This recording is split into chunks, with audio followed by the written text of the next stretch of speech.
Hi everyone. Today's book review is for those who love model ships and model ship building. No doubt, as you would have seen in various museums, model ship building is a fine art and it requires a specific talent to be able to get the beautiful details and the fine lines of various ships done so perfectly and so accurately, yet at such a smaller scale. And the chap that I want to talk about today is one of the leading model ship builders, certainly at least within Australia. And this fellow is Gerry Westenberg, who has just released 3 books. So we have Ships in Miniature, we have Naval Sea Power in Miniature, and my copy is rather battered. We have Royal Australian Navy in miniature.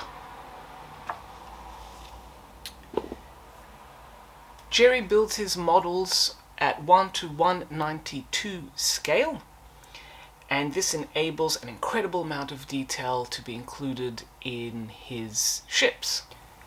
While specializing in warships, and particularly Royal Australian Navy vessels, he has done some other ships. There is a beautiful detailed model of the Queen Mary, and as you can see from this image in one of his books, he has also positioned HMS Kurosawa next to it so that you can get a size reference between the two ships. He's done everything from the absolutely gorgeous HMS Agincourt, which, as you've probably realized from last week, I really like this ship, through to battle cruisers, a variety of various cruisers going right through from pre-World War I through to today's missile-armed era.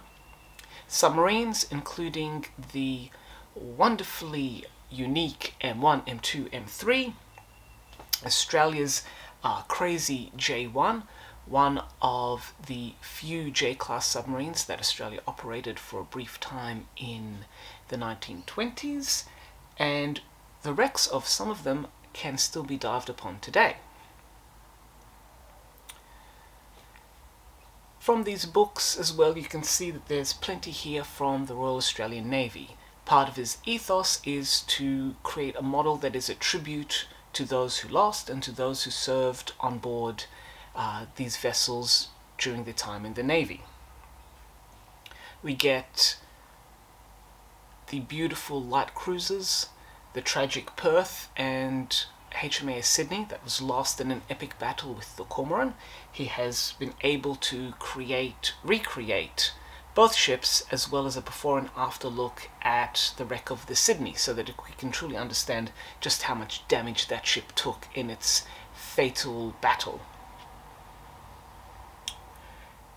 But he also does branch out, and he has done models for ancient sailing vessels, including a Roman Bireme and even an ancient Egyptian sun barge. With these books, there is an account of the ship itself, mainly an anecdotal history, and I say anecdotal, so don't bring them up for any historical inaccuracies. And then he discusses some memories about the model, why he chose to build it, some of the problems that he had.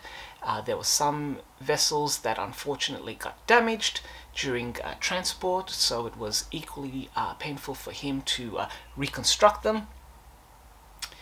And we also get an insight into his methodology and how he goes about trying to get these details just right. He also references the epic English model maker Norman Off, who himself seems to be the standard bearer for model shipbuilding. As you can see, all 3 books highlight the various ship models with details and detailed views, and it is just a feast for the eyes. These books are for those who want to admire ship models and who may want to try their hand at model making. My hands are only good for writing and taking photos. I will admire the art of model making, and these 3 books are a great illustrated example of this wonderful art. So for those of you who are interested in model making, and particularly warships, do look up Gerry Westenberg, and you can see some of his incredible work. Some of his models have also been featured in the Disney Plus documentary series Shipwreck Hunters, where he has produced a model of the Koombana, an Australian coastal ocean liner that went missing and whose wreck still remains undiscovered. So there you have it. Do check out Gerry and his wonderful, wonderful ship models. And if you know of any other brilliant ship model makers, please let me know in the comments below. I'd love to check out their work. So until next time, enjoy and happy reading, everyone.